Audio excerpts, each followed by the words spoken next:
السلام علیکم ورحمۃ اللہ وبرکاتہ۔ الحمد للہ وکفا وسلام علی عباده الذین اصطفى اما بعد فاعوذ باللہ من الشیطان الرجیم بسم اللہ الرحمن الرحیم ومکروا ومکر اللہ واللہ خیر الماکرین إذ قال الله يا عيسى إني متوفيك ورافعك إلي ومطهرك من الذين كفروا وجاعل الذين اتبعوك فوق الذين كفروا إلى يوم القيامة ثم إلي مرجعكم فأحكم بينكم فيما كنتم فيه تختلفون صدق اللہ العظیم۔ میرے معزز دینی بھائیو، عزیزوں، دوستوں اور بزرگوں، گزشتہ آیت کی جو تفسیر تھی اس میں حواریین کا ذکر تھا۔ حضرت عیسیٰ علیہ السلام کو ماننے والے ایک خاص مجمع جنہوں نے حضرت عیسیٰ علیہ السلام کے ہاتھ پر ایمان بھی قبول کیا اور حضرت عیسیٰ علیہ السلام کا دین کے اعتبار سے انہوں نے بڑی مدد کی۔ اس لیے حضرت عیسیٰ علیہ السلام کا جو خاص مجمع تھا ان کو حواری کہتے ہیں۔ قرآن کے کئی ساری جگہوں میں ان کا تذکرہ ہے۔ رسول اللہ صلی اللہ علیہ وسلم کے جو ساتھی تھے ان کو صحابہ کہتے ہیں۔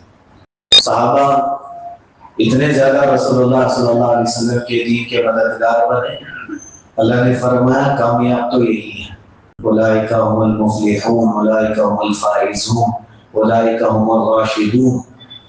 بہت ساری فضیلتیں حضرت صحابہ رضی اللہ عنہم کو اللہ پاک نے رسول اللہ صلی اللہ علیہ وسلم پر آیتیں اتار کے بتایا کہ آپ کا جو یہ مجمع ہے یہ اللہ کو بہت پسندیدہ مجمع ہے، اللہ ان سے خوش ہے، اللہ ان سے راضی ہے۔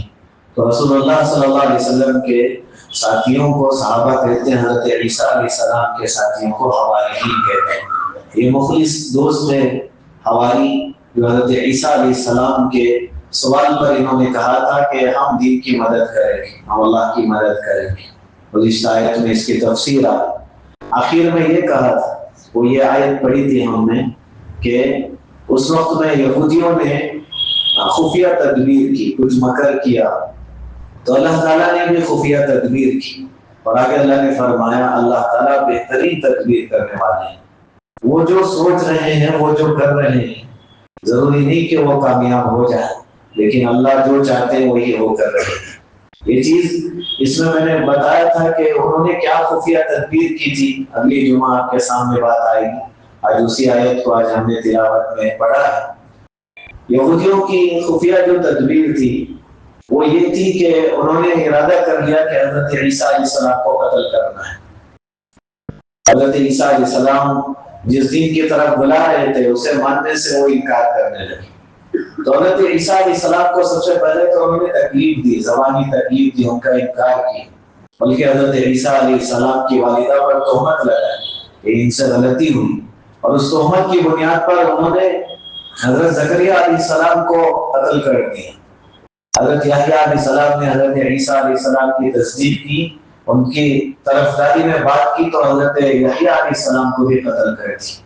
اب حضرت عیسیٰ علیہ السلام کے پیچھے لگے تھے، جب آتے حضرت عیسیٰ علیہ السلام تو کہتے یہ دیکھو جادوگر آیا ہے اور جادوگر کا بیٹا آیا ہے۔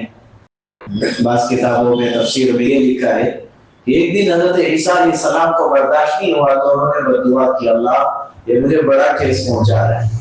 تو اس وقت جو وہاں بیٹھے تھے ان میں سے جنہوں نے حضرت عیسیٰ علیہ السلام کا مذاق اڑایا تھا ان کے چہرے اللہ نے بدل ڈالے، وہ خنزیر کے چہرے بن گئے تھے، کیونکہ یہ اللہ کے نبی تھے۔ ان کی پیدائش سے لے کے ان کی پوری زندگی اللہ کی نشانیوں سے بھری ہوئی زندگی تھی۔ آج جب ان کا مذاق اڑایا تو انہوں نے بددعا کی، کہا اللہ یہ مجھے بہت ٹھیس پہنچا۔ بددعا ایسے قبول ہوئی کہ جنہوں نے مذاق اڑایا تھا ان کے چہرے بدل کر خنزیر کے چہرے بنا دیے گئے تھے۔ بہرحال آخر میں انہوں نے، ان کا جو سردار تھا اس وقت میں، اس نے سوچا کہ اس انسان کا رہنا ہمارے لیے خطرے سے خالی نہیں ہے، ان کو قتل کرنا ہوگا۔ تو انہوں نے تدبیر کی اور بادشاہ سے جا کے بات کی، بادشاہ کو کہا کہ یہ عیسیٰ یہ ہمارے دین کے خلاف باتیں کر رہے ہیں، ان کو قتل کروانا ہوگا۔ بادشاہ نے حکم جاری کر دیا کہ عیسیٰ کو پکڑو اور صلیب پہ لٹکا دو۔ اب حضرت عیسیٰ علیہ السلام کو بعض کتابوں میں ملتا ہے کہ بادشاہ نے ایک مرتبہ گرفتار کروایا، حضرت عیسیٰ علیہ السلام سے جب بات کی تو وہ تھوڑا سا نرم پڑا اور اس نے چھوڑ دیا حضرت عیسیٰ علیہ السلام کو، اس مرتبہ اس نے قتل نہیں کروا۔ لیکن دوسری مرتبہ پھر سے سازش کی، یہودیوں نے بہت زیادہ سازش کر کے بادشاہ کو اس بات پر آمادہ کر لیا کہ حضرت عیسیٰ علیہ السلام جہاں ملے ان کو قتل کر دیا جائے۔ تو پھر سے یہ حکم جاری کی۔ تو یہ جو تدبیر تھی وہ یہودیوں کی بنائی ہوئی تدبیر تھی، اللہ نے اسی کو فرمایا وہ مکر، انہوں نے مکر کی، انہوں نے ایک تدبیر بنائی چھپ کے خفیہ سے کہ بادشاہ کے ذہن میں ایسی باتیں ڈالی جو حقیقت سے جڑی ہوئی نہیں تھی، اور ارادہ حضرت عیسیٰ علیہ السلام کو قتل کرنے کا تھا۔ تو انہوں نے یہ ساری خفیہ تدبیریں کی، لیکن اللہ نے آگے فرمایا مکر اللہ نے بھی خفیہ تدبیر کی۔ اب اللہ کی خفیہ تدبیر کیا تھی؟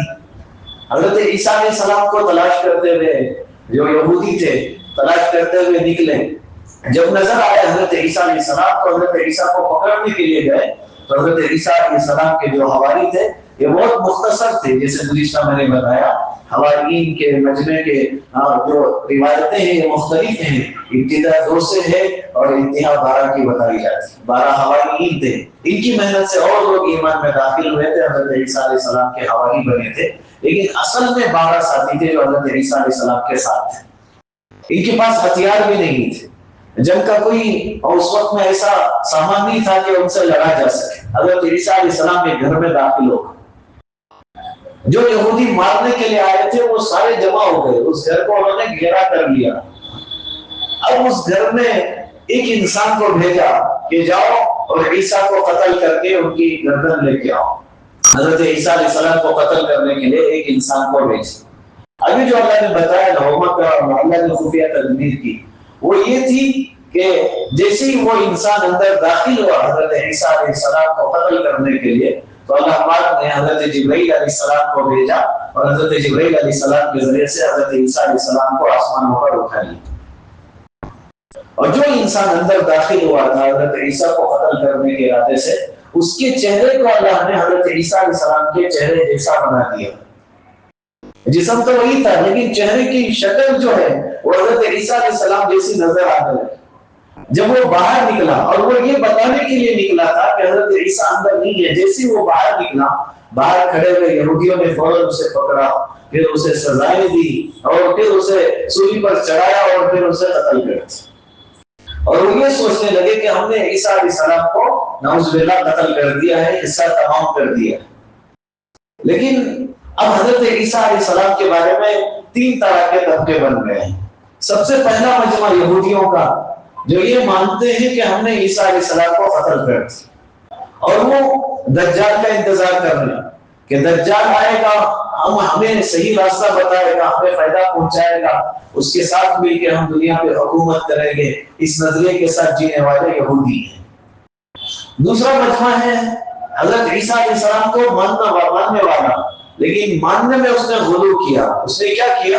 حضرت عیسیٰ علیہ السلام کو ہی اللہ بنا دیا۔ وہ کہنے لگے کہ اللہ ہے، لیکن ساتھ میں مریم بھی اللہ ہے اور عیسیٰ علیہ السلام بھی اللہ کے بیٹے ہیں۔ اس طرح انہوں نے حضرت عیسیٰ علیہ السلام کے مقام میں بہت زیادہ انہوں نے زیادتی کر لی۔ ایک تیسرا مجمع ہے جو میں اور آپ ہیں، محمد رسول اللہ صلی اللہ علیہ وسلم کے ماننے والے، ہر نبی کو ماننے والے اور ہر نبی کو صحیح عقیدے سے ماننے والے۔ تو ہمارا یہ عقیدہ ہے کہ حضرت عیسیٰ علیہ السلام یہ اللہ کے بندے اور اس کے رسول ہیں۔ حضرت عیسیٰ علیہ السلام کو بہت سارے معجزے اللہ پاک نے دیے تھے۔ جب حضرت عیسیٰ علیہ السلام کو یہودیوں نے قتل کرنا چاہا، اس وقت میں اللہ پاک نے حضرت عیسیٰ علیہ السلام کو آسمانوں پہ اٹھا لیا۔ آج وہ دوسرے آسمان پر موجود۔ رسول اللہ صلی اللہ علیہ وسلم نے یہ بات بتائی کہ عیسیٰ علیہ السلام اس وقت میں دوسرے آسمان میں موجود ہیں، قیامت کے قریب دوبارہ یہ دنیا میں تشریف لائیں گے۔ حضرت عیسیٰ علیہ السلام دوبارہ تشریف لائیں گے۔ جس وقت میں ان کو دنیا سے اٹھا لیا گیا تھا اس وقت ان کی عمر 33 سال کی تھی. جب دوبارہ دنیا میں یہ تشریف لائیں گے تو اس وقت بھی ان کی عمر 33 سال کی ہوگی. یہ دنیا میں تشریف لائیں گے اور یہاں دنیا میں ان کی حکومت قائم ہوگی. بہرحال ان کے سلسلے میں ہمارا جو عقیدہ ہے وہ یہ ہے کہ ان کو اللہ پاک نے آسمانوں پہ اٹھا لیا تھا.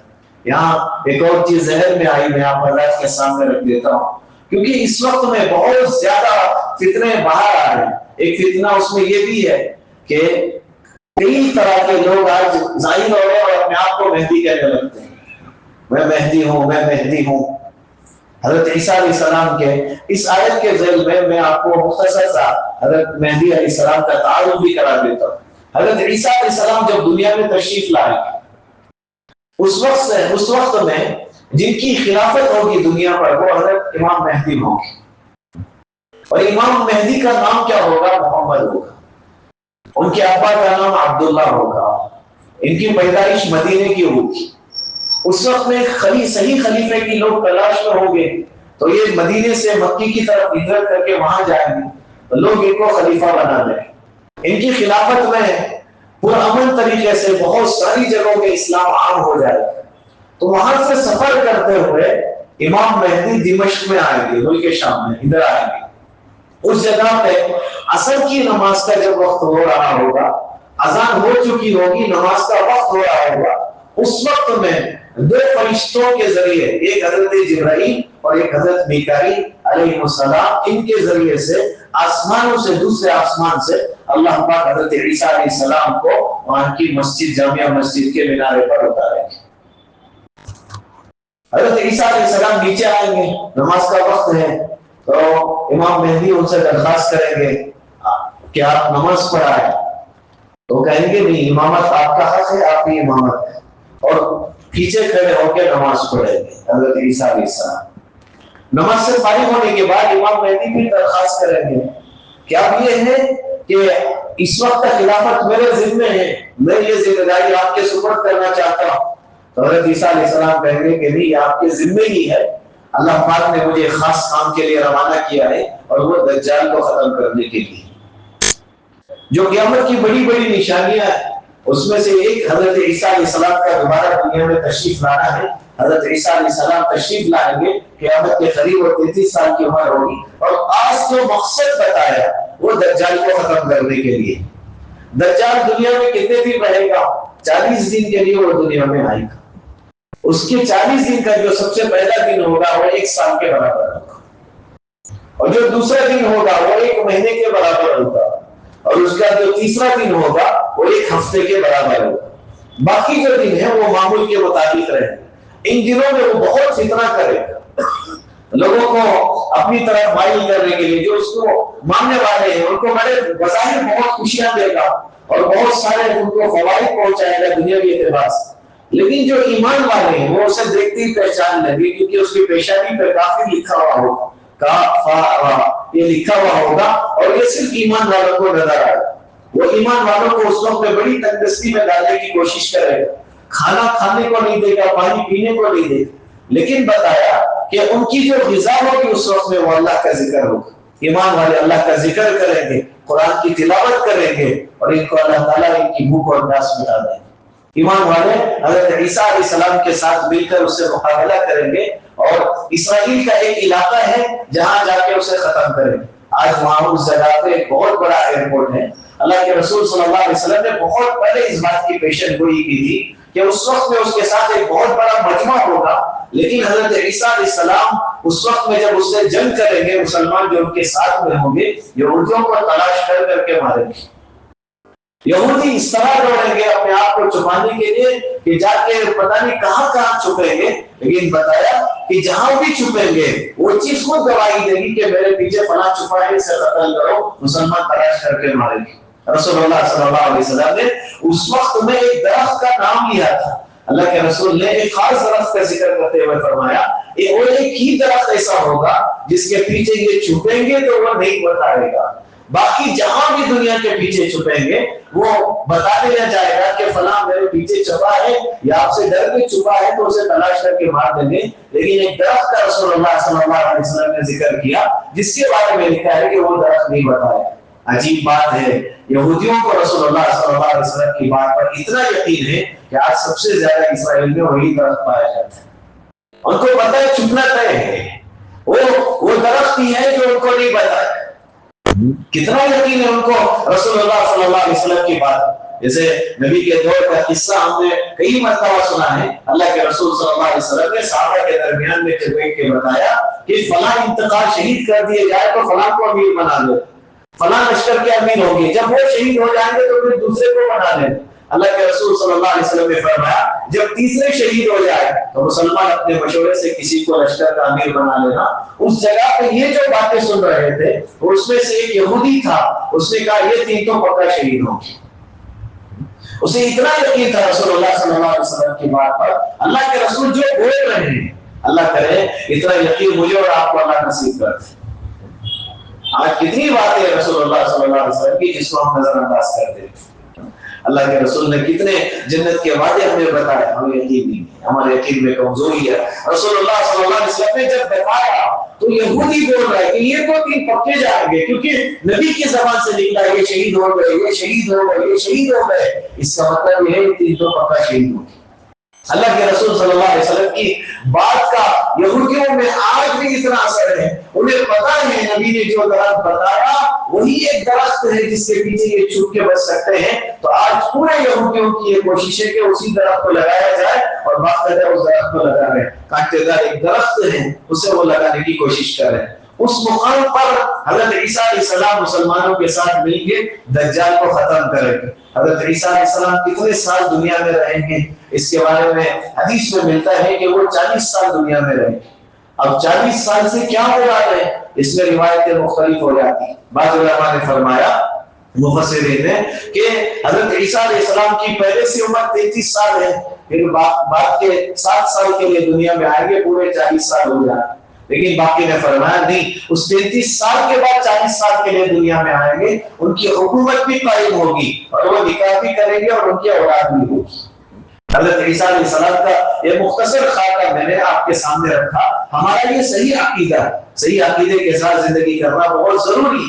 اور امام مہدی کا جہاں تک مسئلہ، عجیب عجیب فتنے آج دنیا میں آ رہے ہیں، فقیہ بن حنیف کے نام سے، گوہر شاہی کے نام سے عجیب عجیب فتنے. اور تعجب ہوتا ہے نوجوان ان کو مان بھی رہے ہیں، ان کو فالو بھی کر رہے ہیں. وہ جو بول رہے ہیں اسے پورا کرتے جا رہے ہیں. انہوں نے کلمہ بدلا، لوگوں نے اسے بھی قبول کر لیا. عجیب حرکت ہے. اس لیے میں خاص طور پہ نوجوانوں سے یہ درخواست کرنا چاہتا ہوں کہ علماء سے جڑے. کوئی ایسا مسئلہ ہے جس میں آپ کو مشکل ہو رہا ہے تو آپ علماء سے معلوم کریں.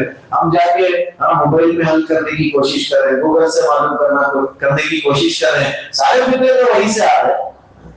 وہ تو فطروں کی جگہ ہے، اسی جگہ سے. کوئی انجینئر ہے اس کے پیچھے لوگ چل رہے ہیں اور وہ صحابہ کو گالی دے رہا ہے تو یہ بھی دے رہے ہیں. وہ صحابہ کو برا بول رہا ہے تو وہ بھی بول رہا ہے. کوئی حضرت علی کی شان میں گستاخی کر رہا ہے، کوئی حضرت معاویہ رضی اللہ عنہ کی شان میں گستاخی کر رہا ہے. اور لوگ ان کو صحیح مان کے ان کے فالوورز کتنے ہیں یہ دیکھ رہے ہیں. وہ کیا بول رہا ہے اسے جاننے کے لیے اس کے فالوورز کو دیکھا جا رہا ہے اور اس کے پیچھے چل رہے ہیں. فطروں کے شکار ہو کے خود بھی گمراہ ہو رہے ہیں اور دوسروں کو بھی گمراہ کر رہے ہیں. امام مہدی کے بارے میں صاحب جیسے ابھی مزاحیہ آپ نے ایک چیز دیکھا ہو، ایک انسان اس نے مہدی ہونے کا دعویٰ کیا تو سامنے جو تھا انہوں نے پوچھا کہ مہدی تو وہ تو عرب میں آئیں گے، تجھے عربی آتی ہے؟ اس نے کہا آتی ہے. تو کہا چل سنا تو الحمدللہ رب العالمین پڑھ رہا ہے، وہ سورہ فاتحہ پڑھ رہا ہے. اسے صاف صاف بات ہے. حضرت امام مہدی کے بارے میں اتنا لکھا ہے کہ امام مہدی کا نام محمد ہوگا، ان کے والد کا نام عبداللہ ہوگا، اور وہ اخلاق کے اعتبار سے رسول اللہ صلی اللہ علیہ وسلم کے اخلاق جیسے ان کے اخلاق ہوں گے اور وہ خوبصورت بہت ہوں گے. اور وہ مکے کے علاقے میں وہ خلافت کو شروع کریں گے. ان کی بہت ساری نشانیاں آج وہ نشانیاں پائی بھی نہیں جاتی ہیں. کوئی اٹھا پتہ نہیں کتنے دن سے مسجد میں نہیں آیا ہوگا، وہ کہتے ہیں میں اس وقت میں مہدی بن کے آیا ہوں، میرے ہاتھ پر آپ لوگ اس وقت میں بیعت کر لو. لوگ اسے مان رہے ہوتے. یہ فطرے ہیں، ان چیزوں کو ذہن میں رکھیں. حضرت عیسیٰ علیہ السلام کے بارے میں جو عقیدہ ہے اللہ نے قرآن کے دوسرے حصوں میں اسے اور بھی واضح کر دی. اللہ نے صاف فرمایا وما قتلوه وما صلبوه، ان کو نہ قتل کیا گیا ہے اور نہ ان کو صلیب پہ لٹکایا گیا ہے. یہ عقیدہ ہمارا ہے. حضرت عیسیٰ علیہ السلام کے بارے میں یہودیوں نے جو بات کی ہے کہ ہم نے ان کو قتل بھی کیا، ہم نے ان کو سولی پہ چڑھایا، وہ حضرت عیسیٰ علیہ السلام نہیں تھے، ان کو شبہ ہو گیا۔ اللہ نے خود فرمایا کہ جھوٹ بھی نہ ہو، اللہ نے ان کے بارے میں برفع اللہ علیہ، اللہ نے ان کو اپنی طرف اٹھا لیا، لیکن چلے گئے وہ دوسرے آسمان پر۔ رسول اللہ صلی اللہ علیہ وسلم معراج سے آ کے نبی نے بتایا دوسرے آسمان میں میں نے عیسیٰ سے ملاقات کی، اللہ کے رسول نے بتایا۔ اور جتنی نشانیاں حضرت عیسیٰ علیہ السلام کے رسول اللہ صلی اللہ علیہ وسلم نے بتائی، اس میں نبی نے صاف بتایا کہ یہ قیامت کے قریب دوبارہ تشریف لائیں گے، یہ انصاف کے ساتھ حکومت قائم کریں، اور انہی کے دور میں یاجوج ماجوج کا دور شروع ہوگا، یاجوج ماجوج کا فتنہ انہی کے دور میں شروع ہوگا۔ اور پھر رسول اللہ صلی اللہ علیہ وسلم نے فرمایا حضرت عیسیٰ علیہ السلام کی دعا سے ہی ان کا خاتمہ ہوگا، یاجوج ماجوج بھی ختم ہوگا۔ یہاں تک رسول اللہ صلی اللہ علیہ وسلم نے وضاحت فرما دی، ہمیں یقین ہونی چاہیے ان باتوں پہ۔ حضرت عیسیٰ علیہ السلام کے بارے میں نبی نے یہاں تک بتا دیا کہ حضرت عیسیٰ علیہ السلام کا انتقال مدینے میں ہوگا اور ان کو دفن رسول اللہ صلی اللہ علیہ وسلم کے روضے کے پاس کیا جائے گا۔ یہاں تک اللہ کے رسول صلی اللہ علیہ وسلم نے ان کے بارے میں بتا دیا کہ نبی کے روزے میں باقاعدہ تھوڑی سی جگہ باقی ہے جس جگہ میں حضرت عیسیٰ علیہ السلام کو دفن کیا جائے گا۔ اللہ کے رسول نے ان کے دفن ہونے کی جگہ بھی بتا دی۔ یہ صحیح عقیدہ ہے، اسی کا تعلق اس آیت سے ہے۔ اللہ تعالیٰ نے فرمایا کہ قال اللہ، جب اللہ تعالیٰ نے فرمایا یا عیسیٰ، اے عیسیٰ انی متوفیک، میں تمہیں پوری طریقے سے لینے والا ہوں۔ یہاں وفات لوگ مراد لے لیتے ہیں، وفات نہیں، آپ کو جو اٹھانا ہے یہ صرف آپ کی روح کو نہیں ہے، آپ کے جسم کے ساتھ آپ کو پوری طریقے سے ہم لے لیں۔ اللہ نے کہا آپ کو جو اصول کیا جا رہا ہے، اس وقت میں جو آپ کو لیا جا رہا ہے، صرف آپ کے جسم کو ایسا بھی نہیں ہے، صرف آپ کی روح کو ایسا بھی نہیں ہے، آپ کو روح اور جسم کے ساتھ آسمانوں پہ اللہ اٹھا لے۔ آگے اللہ نے اسی کو فرمایا وَرَافِعُكَ إِلَيَّ، آپ کو اللہ اپنی طرف بلا لے۔ اللہ نے ڈائریکٹ حضرت عیسیٰ علیہ السلام سے فرمایا کہ تمہیں اللہ تعالیٰ سیدھے آسمانوں کی طرف، اللہ کی طرف آپ کو اٹھا لیا جائے گا۔ پھر اللہ نے آگے فرمایا وَمُطَهِّرُكَ مِنَ الَّذِينَ كَفَرُوا، اور ان لوگوں سے آپ کو اللہ پاک کر دے گا جو تمہارا انکار کر رہے ہیں۔ جن لوگوں نے آپ کا انکار کیا، اللہ تعالیٰ ان لوگوں سے آپ کو پاک کر دے۔ اس سے حضرت مفسرین نے فرمایا جو تہمتیں یہودیوں نے لگایا ان تہمتوں سے آپ کو فرق نہیں پڑے گا، کیونکہ اللہ تعالیٰ نے آپ کو پاک صاف بنایا ہے، آپ پاک صاف ہیں، آپ میں کوئی خرابی نہیں۔ اللہ تعالیٰ نے فرمایا کہ آپ کو ان لوگوں سے پاک کر دیا جائے گا جنہوں نے آپ کا انکار کیا۔ پھر آگے اللہ نے یہ بھی فرمایا وَجَاعِلُ الَّذِينَ اتَّبَعُوكَ فَوْقَ الَّذِينَ كَفَرُوا إِلَىٰ يَوْمِ الْقِيَامَةِ، اور جو لوگ تمہارا کہنا مانتے ہیں، جو آپ کے ماننے والے ہیں، اللہ تعالیٰ ان کو غالب کرنے والا ہے۔ اللہ ان کو غالب کرے گا ان لوگوں پر جو آپ کا انکار کر رہے ہیں، ان لوگوں پر اللہ آپ کے ماننے والوں کو غالب کرے گا۔ کب تک کرے گا؟ اِلَىٰ يَوْمِ الْقِيَامَةِ، قیامت۔ یہاں دو بات ہے، یہودی اور عیسائیوں کے اعتبار سے دیکھا جائے تو اللہ تعالیٰ نے یہودیوں کے مقابلے میں عیسائیوں کو زیادہ موقع دیا، جو حضرت عیسیٰ علیہ السلام کو ماننے والے ہیں یہودیوں کے مقابلے۔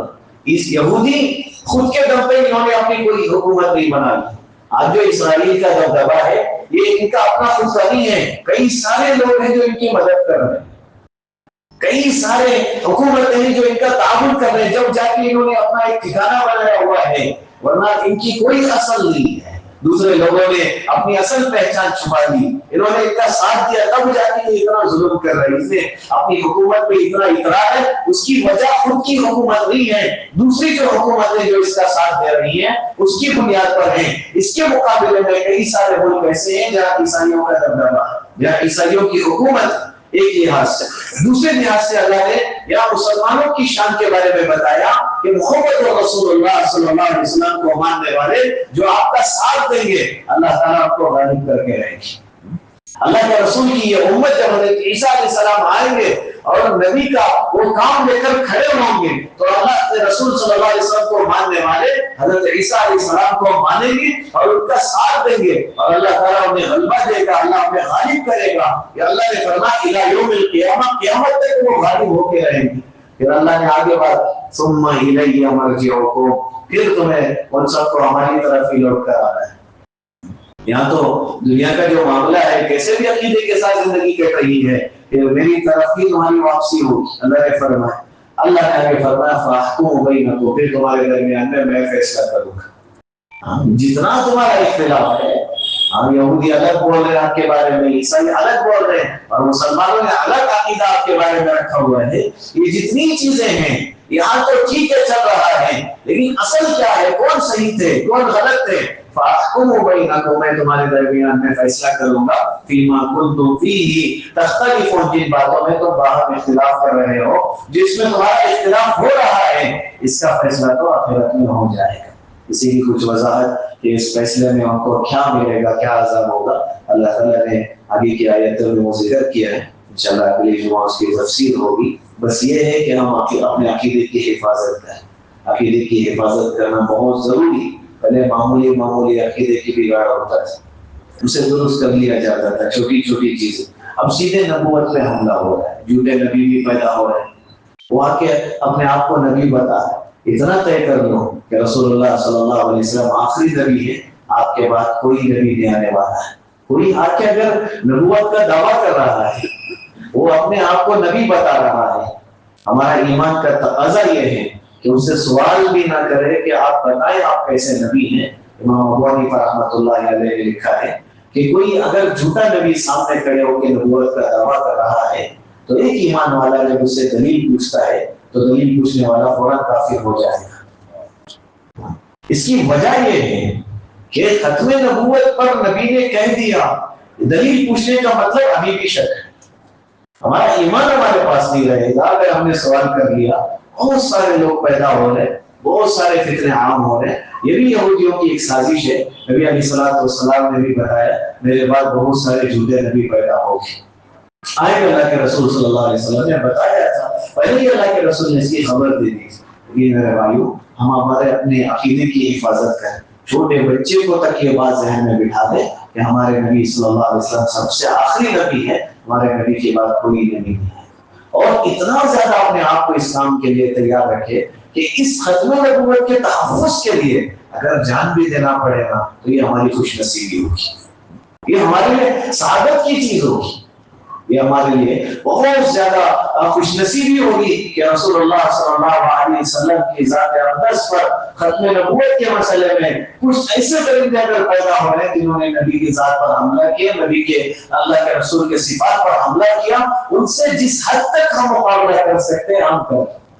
میں نے قریب میں ایک مضمون پڑھا کہ ضیاء اللہ صاحب رحمۃ اللہ علیہ، انہوں نے اپنی کتاب میں یہ واقعہ لکھا کہ ایک بستی سے ان کو خط لکھا کسی نے، حضرت کو خط پہنچا، حضرت نے کھول کے دیکھا تو اس بستی والوں نے لکھا تھا کہ حضرت آپ ہمارے علاقے میں آئے، ہم نے سیرت کے بارے میں زیادہ نہیں سنا ہے، ہماری بڑی خواہش ہے کہ ہمارے علاقے میں بھی سیرت کا ایک جلسہ ہو جائے۔ حضرت نے اس خط میں بڑی تڑپ محسوس کی تو حضرت نے سفر کیا، گئے، جب تاریخ واپس لکھ کے بھیجا تھا کہ فلاں تاریخ میں آپ جمع ہو جائے میں آ جاؤں گا، تاریخ طے ہوئی تھی، جب اس وہاں پہنچے تو بستی کے لوگ باہر کھڑے ہیں، کچھ ہی افراد ہیں جو باہر کھڑے۔ حضرت جب پہنچے تو انہوں نے حضرت سے ملاقات کی اور حضرت کے ہاتھ میں انہوں نے ایک ہدیہ رکھا، کہا حضرت آپ واپس چلے جائیں، یہ آپ کا ہدیہ ہے، آپ اسے قبول کریں۔ حضرت نے فرمایا ماجرا کیا ہے، آخر تم نے بلایا کیوں تھا ہمیں؟ کہا حضرت نبی کے بارے میں سننے کی بڑی خواہش تھی، ہم نے آپ کو بلایا بھی تھا، یہ حقیقت ہے، لیکن ہم جہاں رہتے ہیں یہاں 90% قادیانی بستے ہیں، یہ رسول اللہ صلی اللہ علیہ وسلم کو آخری نبی نہیں مانتے، یہ نہیں چاہتے کہ نبی کی سیرت کے یہاں تذکرے ہو، اس لیے ہماری درخواست ہے کہ آپ یہاں سے چلے جائیں، آپ کے آنے سے ہمیں بھی خطرہ ہے، آپ کو بھی خطرہ ہو جائے گا۔ حضرت سوچنے لگے کرنا کیا ہے، لوگوں میں دیکھا کسی میں اتنی ہمت نہیں ہے، تو پھر حضرت کو پتا چلا کہ یہاں ایک اور انسان ہے جو ڈاکو ہے، یہ لوگوں کو لوٹتا ہے اور اس کا نام نور لکھا ہے۔ حضرت نے اسے تلاش کیا، جا کے ملے تو وہ پریشان ہو گیا کہ آپ یہاں کیوں، میرے پاس کیوں آئے؟ ہاں ایک نبی کی سیرت کا مسئلہ ہے، قادیانی یہاں موجود ہے، ان لوگوں کو اگر نبی کی سیرت کا پتہ نہیں چلا تو یہ کافر ہو کے مریں گے، ان کا ایمان ان کے پاس نہیں رہے گا، بتانا تو ضروری ہے، تو ہمارے ساتھ چل۔ کہتے وہ لکھا ہے کہ وہ آگے اور آگے کھڑا ہو گیا، وہ ڈاکو ہے، وہ آگے کھڑا ہو گیا اور کھڑے ہو کے سب کو للکار کے کہہ رہے ہیں کسی میں ہمت ہے تو آ کے ان کو چیخے دکھاؤ، سیرت تو ہوگی یہاں، تو بات تو چلے گی۔ جس نے لوگوں کو لوٹا تھا آج وہ آ کے کھڑے ہو کے رسول اللہ صلی اللہ علیہ وسلم کی سیرت کے تحفظ میں کھڑا ہو،